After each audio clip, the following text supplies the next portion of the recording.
All right, this is David Lackford of Buckeye Grove. I'm here with Jager Burton. He is a 2021 four-star offensive guard from Frederick Douglass in Lexington, Kentucky.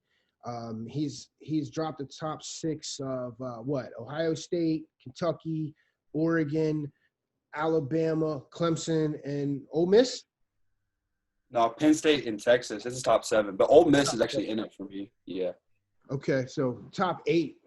So let's start off with the last time we spoke in person, which was at the Best of the Midwest in Indianapolis in February before society came to a screeching halt.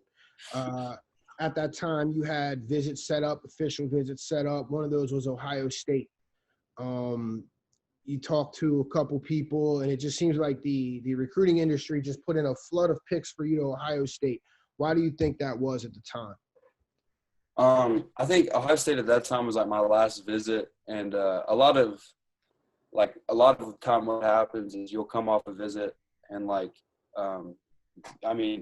for most prospects you'll see as soon as they visit somewhere, instantly like a lot of people think they're going there because they talk about that the most because it's like the most fresh on their minds. Whenever I went there, Ohio State was like the freshest thing on my mind, so I was kind of just talking a lot about Ohio State, and there was obviously a lot of Ohio State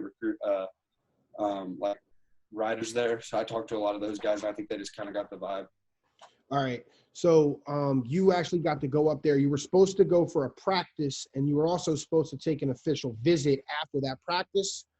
Is that the way it was supposed to work, or was the official visit to include the practice? Yeah, I was gonna go the weekend. Yeah, I was gonna go the weekend the Rivals camp was. We were gonna go early because it was in Columbus. Mm-hmm. And we were going to go early, go to a spring practice at Ohio State and stay a couple of days and go to the camp. But obviously all that got canceled. And then after that, June 12th, I was going to be – so soon now I was going to be going to my official visit with a bunch of those guys for a few days. All right, so you have a tentative date set for August 24th to make your commitment. But, when we spoke, we talked about how significant it was for you to take your official visits. And why are the official visits, other than the fact that everybody wants to take the official visits, but why are the official visits in your recruitment so crucial? I think just from what I've heard from, recruits I talked to, that's kind of not necessarily Walker, but more like the guys that are at UK and the other players I've met, like Drake and all them. They just said that's kind of where they got clarity through everything. And I think it's really important to which is something you never really get to do on unofficials because it's game day, is get around players and because players have no reason to lie to you to try to get there, and they've been through everything you've been through, and they'll give you an honest opinion on a school. Then sometimes coaches, obviously, they're going to do everything they can to get you to go to their school. So it's I wanted to get to talk to the players more and see what kind of they thought about how they liked where they are and kind of why they chose that over all the opportunities they have. So I thought that would be that would help me kind of see through a lot of stuff. Right. Now, fans think that players that are already on the team are out here being super recruiters. And it's been my experience that they don't care. They're focused on their craft and what they got to do. How many players from these other teams do you actually talk to? From UK, I talked to all the O-line guys, obviously, because I played with a lot of people that are playing there now. Right. Ohio State, I got to talk to on a Zoom call. I got to talk to 2 of their players. The coaches set me up with that. 2 of the linemen that just got there. One of them was from New Jersey. I don't know if you know who that is. I forgot what his name is. Mm-hmm. And the other one's from Georgia that just got there. And they were just kind of telling me they both were about to go to Stanford, and they were telling me kind of why what made them kind of change their mind and how they like Ohio State now. And even that, talking to someone over, video, just kind of meeting the players, just chilling, talking is it kind of helps you, see what it's really like there on a day-to-day basis without all the recruiting part of it and the sunshine and rainbows and all that, the hard stuff, which is Which coaching staff do you think is the least sunshine and rainbowy that you've spoken with? I think it kind of just depends which coach you talk to on the coaching staff. Coach Mara at UK, he's always kind of pretty straightforward about how it's going to be. I feel it's the same thing with Coach Day. Whenever I talk to him, he's like that. Coach Saban's like that. Coach Cristobal's like that. So majority of the time, I feel like you kind of get the head coaches are kind of more like, this is how it's going to be. We want you to know how it's going to be. So whenever you get here, you don't expect something that's not going to happen. And that's like one of the things Ohio State always pushes is like they don't want to lie to recruits or like say stuff like that to just get someone to come there and then it's completely different because that's when you have a lot of kids transfer really. Right. Now, there's a lot of kids committing early right now, and a lot of coaches are trying to get these kids to commit, and spots are running out. How has that been for you? What are coaches kind of telling you as far as, look, we want you, but we got these other kids? How's that working for you?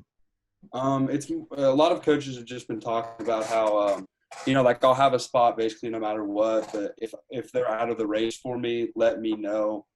Let them know, so they can let other kids on and commit, so they don't leave these other kids out to dry for too long where they pick somewhere else. Okay. And I mean that's with all the schools that I have offers from. Kind of been like, we're not going to push you or anything, but just know that there's kids trying to commit, and we're kind of holding off for you. So if you lose interest, just let us know. Yeah, in the legal world, we call that the right of first refusal. It basically means, let's say that, Joe Schmuckatelli from Arkansas is going to commit to X school, but you're their number one player at that spot. But they've been holding on, waiting for you. So what they'll do is they'll call and they'll say, hey, look, Schmuckatelli just called and he wants to commit. I told him I call him back. I'm calling you right now to offer you the spot before he takes it. Do you think that's kind of what's going on? Yeah, but it's more of like I don't have to be like I'm committing right now or they're going to give the spot. It's more like they kind of just tell that kid that they're going to hold off for a little bit and they don't want to accept any commits right now at that position because they're waiting on someone. So it's kind of like they just want to make sure that you haven't scratched their school.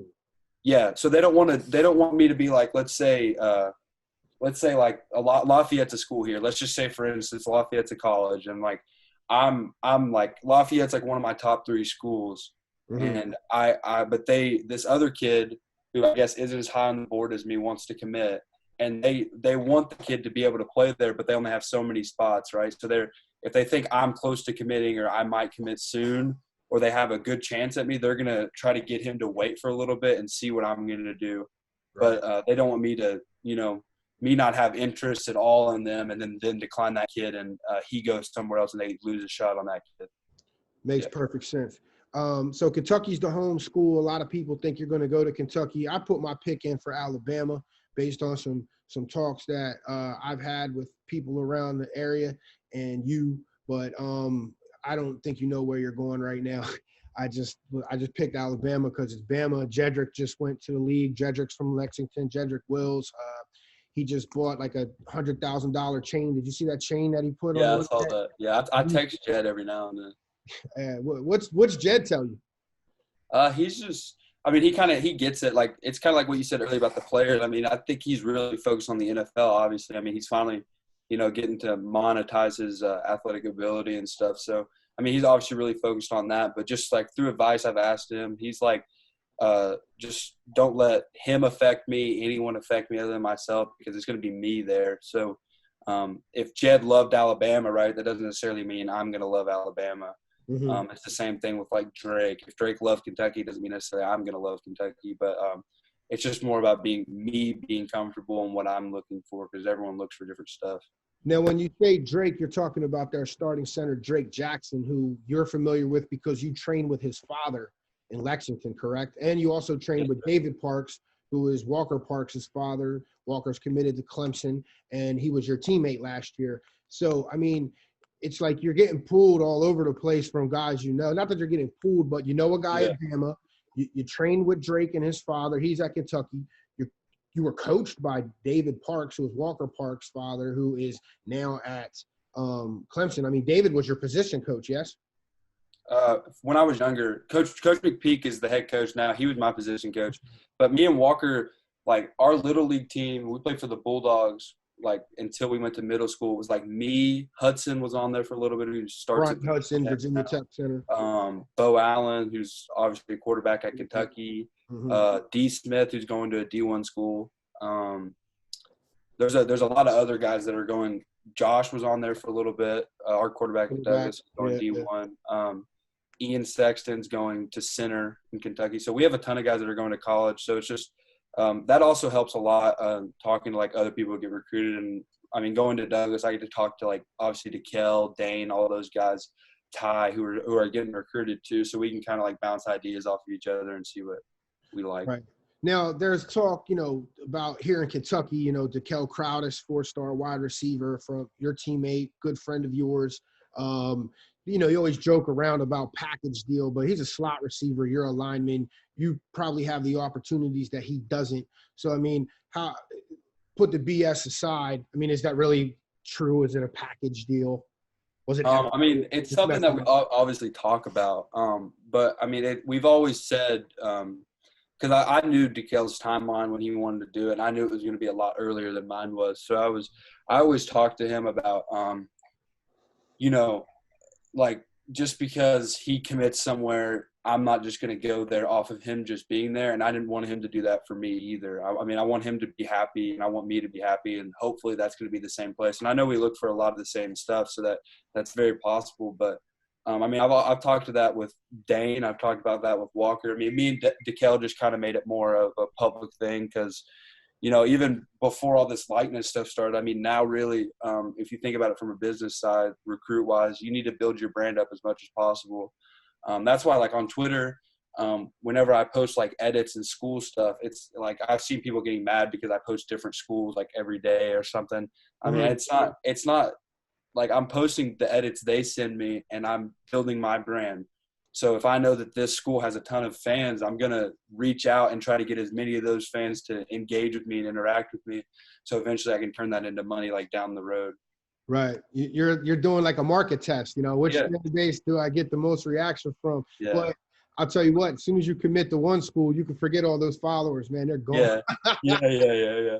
They're done. You're getting unfollowed quick. Your numbers are going to get cut in 5th or 7th or how many schools you don't pick in your top 8 or whatever. But so Lexington has strong ties in the offensive line community around the country. Like, Lexington puts out linemen, and we just named all of them. You got a guy who just got drafted in the 1st round. You got Walker Parks going to Clemson. You got Drake, who's a starting center at Kentucky. Landon. You've got a ton of players that come out of Lexington. So, and they don't necessarily stay in Lexington, right?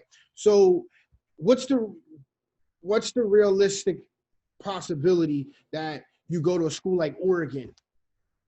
I mean, I'd say it's a lot more realistic than people think. I mean, I saw I don't think it's very realistic. So sell me on why I should consider you. I saw that ranking contenders thing, right? Yeah. Like, I told Josh to leave Oregon off of it, as a matter of fact. Yeah, he was like, I've read it, and he was like, I'm not even going to put Oregon in here because it's not realistic. But the reason why I love Oregon so much, one, I've been a fan for, like, my whole life, right? Like, literally, if you look around my room, like, I got Oregon stuff above my covers. Like, hold on. I got this. I got, like, a ton of stuff. All right. So you're a legit Oregon fan. Yeah, like, I'm, like, a real Oregon fan. Like, I knew the roster when I was little and stuff. So, I mean, like, I don't know how many kids really get the opportunity to play for the school that they dream of playing for. So it's like you have to understand how big of a thing that would be for me to just turn that down. And also, they got Coach Cristobal, it's one of the only schools that has a head coach that's also an O-line coach. And I mean, it's an O-line culture. Also, I'm really interested in, like, traveling, and I've never really been on the West Coast. So it would be like traveling for games would be like me getting to see the West Coast and getting to experience a whole other part of the United States. So I've thought about that a lot. The only thing, I mean, obviously, is how far away it is from home. But fortunately, I'm lucky enough for my parents to be able to, like, get a small place down there where they could come and stay for games, and they'd be able to come and see my games and stuff. It's obviously a little bit a lot more traveling, and they'd have to come a lot more in advance for games and stuff. But, I mean, it's completely realistic for me to be a Duck in the future. So your parents aren't opposed to you going far away from home? No, my mom loves Oregon. My dad loves Oregon. We all went there. My brother even went with us, and they all loved it. Before we went, my mom was against it, kind of, because it's so far. But whenever she went, she was like, I mean, I can really see why you would want to go here. And, I mean, it's like one of the nicest facilities, if not the nicest facility in the country, obviously. All right. Sell me on Ohio State. Go. Okay. So Ohio State was like my first really, really like big name school. I mean, I had some other ones, but I mean, like you always see like Ohio State, Michigan, Alabama, Clemson, all those schools. So Ohio State was like the first school like that was like extremely, extremely like big name school, like big city school really too. So that was like a big deal to me. And I never really – a lot of people in Kentucky are kind of like Ohio State fans. And I never really looked into the culture and stuff. But, like, whenever I was doing research and stuff, seeing how much, their fans care and, like, the history of the football program, and then seeing how easy the switch kind of was from Coach Meyer to Coach Day, and how the culture, like, completely – that's one thing I wanted to see is how if the culture stayed the same. And it's – if not better, it's really the same. I also think it's one of the only big-time schools that kind of keeps coaches around for a long time. Coaches don't really leave there often. I think Coach Stud's been there for 4 or 5 years, something like that. Okay. So that's important to me. I mean, there's some schools where, they change coaches a lot, and that's kind of like a worry for me because, I mean, you spend so much time with like a strength coach and your position coach, really. Those are like the main two people you're around, and like your tutors and stuff. So, I want to be somewhere where the coaches that I meet when I'm recruiting and the coaches that I commit there for are going to kind of be around whenever I'm there the whole time, because I don't want it to be like someone I don't like or don't get along with. Well, you can say the same thing for Clemson, because Clemson coaches kind of stay put there. Yeah. Plus, we got a tie to Walker Parks and the family there. You've been to Clemson numerous times. Why Clemson? So obviously Walker plays a big factor, and my whole family is like really like strong in faith and stuff, and that's obviously a big thing there. Also, like the town Clemson is really just like a college town. Like it's literally the university and like 2 lakes, I think, is pretty much it, and some restaurants. So like that's kind of a thing that I've looked into more too, is like how I don't know how I would adjust to a big city environment. Where I've lived in Lexington. I mean, it's a decent-sized city, but, I mean, I lived in the country basically, like, growing up and all that. So it's kind of like a big adjustment to just, like, for Columbus, for example, is, like, one of the biggest cities, just, like, moving in there and stuff. So I've kind of looked into that. I think the adjustment would be a lot easier. Obviously, I have Walker I'm comfortable with, who would be like it's always good to have someone that you're familiar with from home, being around them and stuff. So I think that plays a big part in it. All right, and Alabama, go. Alabama is like, that's another school, not necessarily I was a fan of growing up, but it's like you see, like every time Alabama LSU comes on, everyone, no matter if you're a football fan, you're watching that game, right? Even if your favorite team's playing at the same time. So right. It's like, I feel like being able to like, this is like a kind of like a weird thing, but being able to tell people that you played for Alabama and like the instant respect you get like that. And then, playing for who I think personally is probably the best football coach ever. He's like the GOAT to me, Coach Saban. So like getting to talk to him and kind of like a lot of times whenever you see people on TV, you can't tell if that's like really them and he's like literally the same. Like I watched the training camp special that they did on Alabama last year or 2 years ago. And like, he's like talking to him and getting to talk to him on the phone and meet him in person. It's like, he's like the same person. So that's. Yeah. Okay. What you see is what you get. There's no mask there. There's no veneer. Yeah. All right. So we live in Kentucky.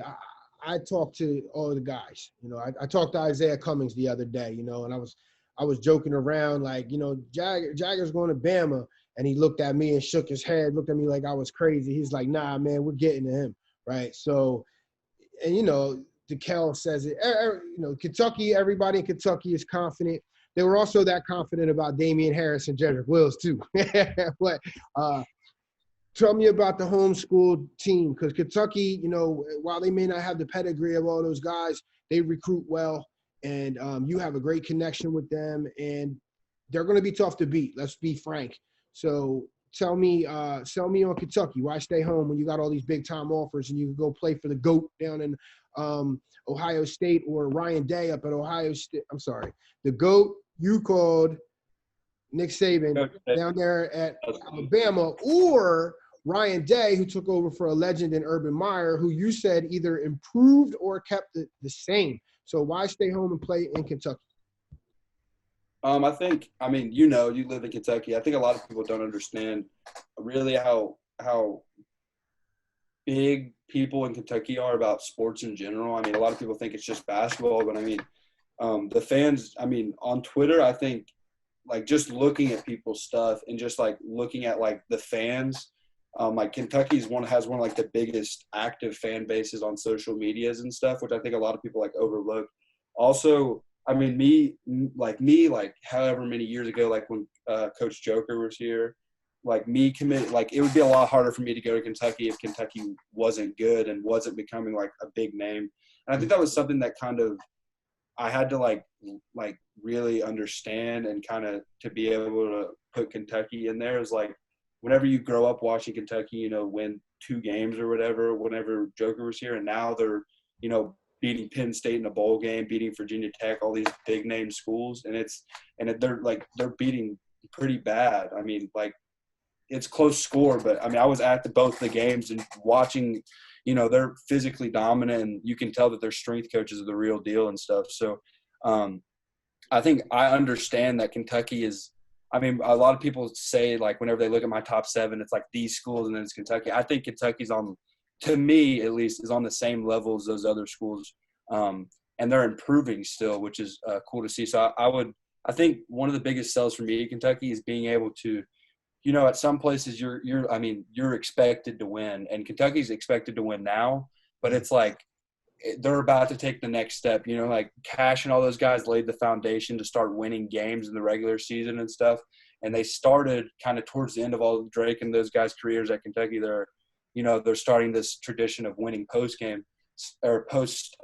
regular season games, like bowl games and stuff. So it'd be really cool to be a part of taking that next step to, winning the SEC, beating Georgia, competing with Alabama, trying to beat Alabama, beating LSU, So, and I think if you're a part of that, I mean, the people in Kentucky will take care of you for the rest of your life. You know how it is here. Cash will never really have to work again now that if he doesn't get a shot at the NFL, just right. How crazy the fans are. He'll get a job and he'll get paid well, doing whatever, because he's Cash Daniels and they respect him for staying home. So that's like a big piece for me. Is like, just making the people like that I'm around really proud, the people that I grew up around, and like making Kentucky bigger than it is now. Being a part of that and helping the guys, playing with the guys I grew up with and played with in high school at the next level would be kind of crazy. All right. I mean, that's the real deal. That's pretty much all of the major schools in competition for Jager Burton right now, and he's giving you the uncut raw take about what he thinks about each one. So draw your own conclusion from that. The last thing we got to talk about before we wrap up here is let's talk about the August 24th date. Let's say you only get to visit 2 schools. Which ones you going to visit? Officially visit 2 schools. And let's say that let's exclude Kentucky, because I mean, how many times have I seen you on Kentucky's campus when I'm there for a camp? So let's say that. Yeah.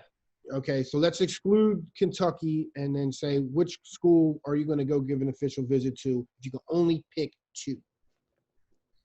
That's tough. I mean, it would really just have to be kind of a thing that I sat down and talked to my parents. But, I mean, Ohio State will for sure get one of my officials, one of those 2. But then it really comes down to, Alabama, Clemson, or Oregon.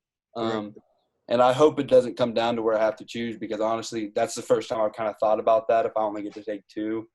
And I have no idea what I would end up doing. So yeah, I got you on the stand on cross-examination right now, man. Yeah, I have no idea what I would do, but I mean, so I'd have Ohio to State definitely, and then Bama, Oregon, or Clemson would be one of the other 3. Where you've been to Clemson, you've been to Oregon, and you've camped at Bama. Actually, Clemson and Bama were camp offers, right?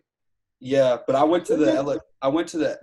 got Oregon offered after spring ball. I sent on my spring ball film.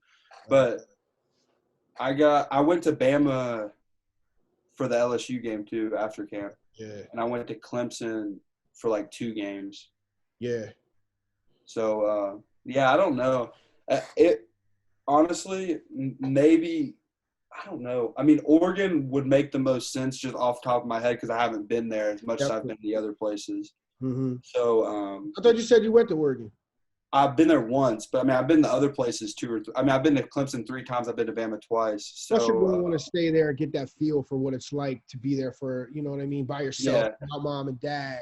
yeah. And another big thing is where Oregon's so far away. If I was going to go there, I feel like I would have to have an official almost. Yeah. So I could really know of how comfortable I am. Because, I mean, you're there for what, 2 or 3 days, right? It could be 3. Yeah. So staying somewhere 3 days versus flying down for a game, flying back is like I feel like you'd be able to tell more how comfortable you are there. And like I feel like homesickness would kind of start to kick in after, 3 days or something. So you'd be able to tell kind of what that is. Now, let's say that you can't take an official visit by August 24th. What happens then? Are you going to try to commit somewhere on the basis that you're allowed to take officials after that, or are you just going to push it back? I'm not for sure yet. I hope that I'll be, I'd be able to think through everything and have enough meetings with coaches from places that I'll be comfortable enough to make a decision. Because I really am strong on not decommitting, and I really don't even like taking visits. Whenever you're committed somewhere, I think it's kind of like, why commit if you're still going to take visits? Yeah. But I mean, I think the situation my class is in is a lot different than classes before. I mean, 2020, why commit somewhere whenever you can take officials? There's no restrictions for you. So, I mean, if it comes down to it and I'm really comfortable in a decision, then I'll probably try to commit on August 24th, and then just kind of feel it out after that. If I get uncomfortable or something, or start having regret about something, then I can always still take official visits while committed, as much as I don't like it. But I'm really hoping that we'll get to have official visits before August. I think we're about to start having lifting sessions back in Kentucky soon. So I'm hoping that'll kind of open things up. So we'll see how that goes. Yeah, I've been trying to get fans because, fans are always the first ones to say commitment used to mean something. And I get that, right? But this is a different circumstance. I mean, you just watched Walker just watched his graduation on a freaking computer screen and couldn't even go there, right? So these are as many times as we've heard it, unprecedented times. So it's like, if you haven't had a chance to really get out to a school, I feel like fans should give kids in this class, at least this class, some leeway here and have some understanding. Yeah, like Walker's class is kind of suffering more on the school side of things. And obviously, I mean, I don't know how much his date of going to campus really got pushed back. I think, would they have already been on campus now? No, I don't think so. Soon, right? A little bit sooner than they are. I mean, it really didn't. I know it didn't get pushed back that much, because I know he's leaving kind of soon, I'm pretty sure, with all the stuff they just announced when players can come back. He'd probably be checking in around the middle of next month, but I was more just saying like how crazy everything is and how this isn't your typical cycle. I mean, you missed out on all the camps for rivals. You probably would have been you'd have been in New Orleans for the 5-Star Challenge coming up next month. And that's a really cool experience that kids get to have. And, you've been robbed of that, because of circumstances that are beyond your control. I'm not downplaying this pandemic. I'm not trying to be political at all. But, it's just a hard time. So I think that fans should kind of ease up on the whole, this kid doesn't know commitment, because it's just hard. I mean, it's not like the coaches are slowing down trying to get kids to commit. It's a lot of pressure on a situation that was never really a negotiation at arm's length to begin with, right? It was always powerful coaches versus, the kids. But you were at least getting a chance to take your officials, and coaches were cool with that, and then you commit after that. But, so – I don't know. Hopefully, I hope that you do get to take your visits, man. And we'll see. We'll play it by ear. Especially for like running backs and quarterbacks and stuff, where they don't have as many like O-lineman roster spots. They have a lot more. Running backs, I mean, they take like 1 or 2, and quarterbacks they normally take 1. Yeah. Even receivers, it's kind of like, so with all these kids committing is because they're scared they're not going to have a spot. Like.